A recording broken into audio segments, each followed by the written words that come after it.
It is clear that either through resurrection or resuscitation, Jesus did survive the crucifixion. But he faces a problem. He's a condemned man. The Bible is said to solve this problem with a miracle called the Ascension. Jesus is taken bodily into heaven. But the original texts are even more confused when it comes to the Ascension than they were about the resurrection. The Ascension does not actually appear in the original form of any of the Gospels. The Ascension references in Mark are among the verses which, as we have seen, were added 200 years after the events. There is one line in Luke which reads, "and was carried up into heaven." But again, this doesn't appear in all Bibles. It was in fact inserted simply because the Ascension is referred to in a later book of the Bible, the Acts of the Apostles, and it's always been assumed that Luke was the author of Acts. There's no Ascension in Matthew, and John's Gospel ends with the enigmatic words, "And there are also many other things which Jesus did, the which, if they should be written every one, I suppose that even the world itself could not contain the books that would be written." So what were the many other things that Jesus did? If the faithful knew that Jesus was in fact still alive, surely they would have shared that knowledge, and surely they must have hoped that at some time in the future it would have been safe for Jesus to return, and evidence for that hope should be somewhere in the original text. It is. The disciples were expecting Jesus to return. They were expecting what has become known as the second coming. But this was not necessarily going to be a miraculous return. Jesus definitely went away. Whatever view of resurrection you take, resuscitation or divine miracle, in the traditional sense of belief in resurrection, he goes away. He says, "I'm going away." The disciples say, "Can we come?" He says, "No." And he says, "I'm going to come again."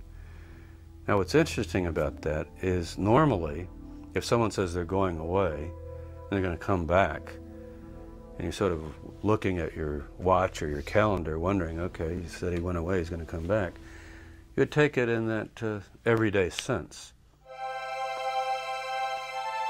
The concept of a heavenly second coming with Jesus returning on the Day of Judgment was only created after it became clear that he had not returned in that everyday sense. That key Christian idea of the second coming, that Jesus having come once and died and risen from the dead will come again, is very much a distinctive Christian idea. Christianity borrows most of its ideas from Judaism, but this is one that it thought up on its own. If you look at the Messiah tradition in Judaism, and obviously when Jesus was around, the Jews were expecting their own Messiah.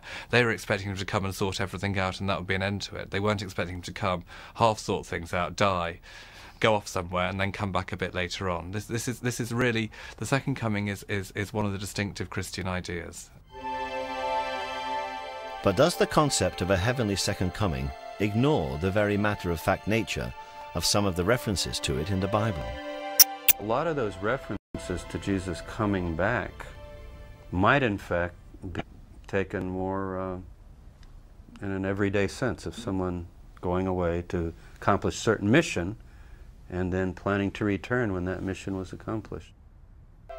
Some claim that if Jesus did survive the crucifixion, his first priority would be to escape from the jurisdiction of the Roman Empire. You just look at a map. Palestine is on the far eastern border of the Roman Empire. If you go west, you're going right into the heart of Roman territory where we have our 15 legions stationed around the world. If you go east, you're crossing over into Parthia, and you're going towards Persia eventually, and India and Afghanistan, that direction.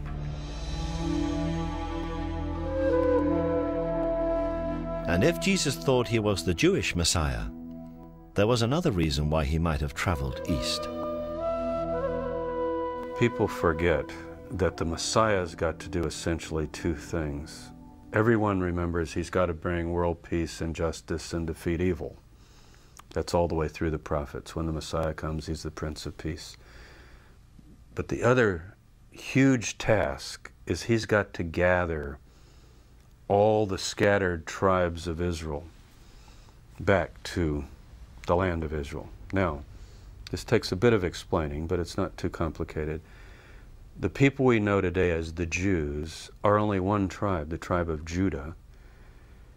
And we have in the Hebrew Bible the story of 10 of the tribes being taken away to the east, to the northeast, by the Assyrians in the 8th century BC. They become known in history as the lost tribes because nobody knows exactly what happened to them. We do, though, we can speculate that if Jesus thought of himself as the Messiah, he might have had in mind, I've got to go and present myself to these dispersed brothers and sisters off wherever they might be. The journey east from Israel in the 1st century was surprisingly easy, by land or by sea, on the Silk Route or the Spice Route. It's an accepted fact, for instance, that the disciple Thomas travelled to India and founded a church there.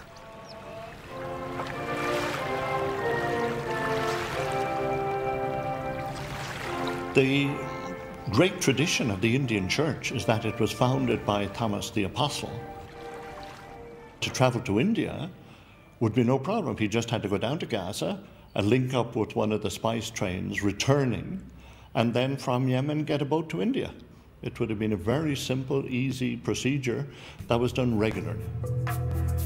And there's another reason Jesus might have been tempted to travel east. But to understand that, we have to go back to the year of his birth. We all recognize the story in Matthew's Gospel of the 3 wise men who followed a star and presented themselves and their gifts to the baby Jesus. What we perhaps don't recognize immediately is the similarity between this story and the traditions of a religion that is 500 years older than Christianity, Buddhism.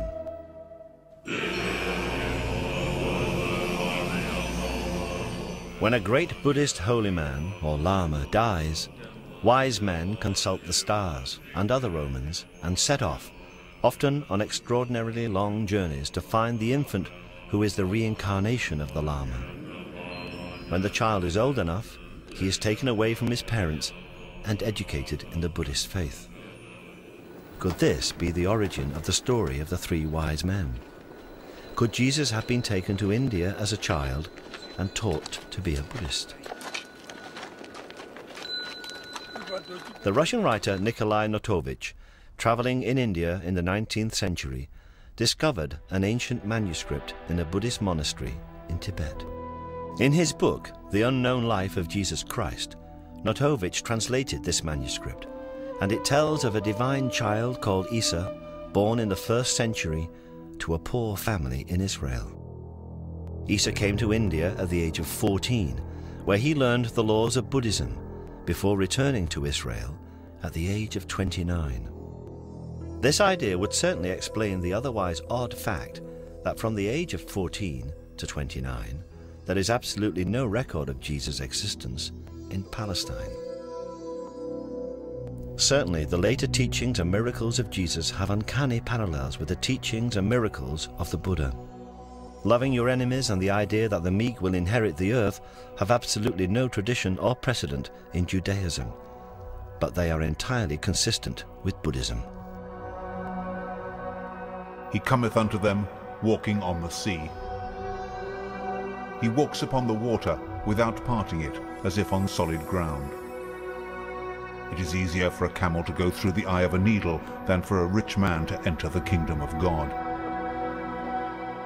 Riches make a man greedy, and so are like a caravan, lurching down the road to hell. Lay up for yourselves treasure in heaven, where neither moth nor rust doth corrupt, and where thieves do not break through nor steal. Let the wise man do righteousness, a treasure that others cannot share, which no thief can steal, a treasure which doth not pass away.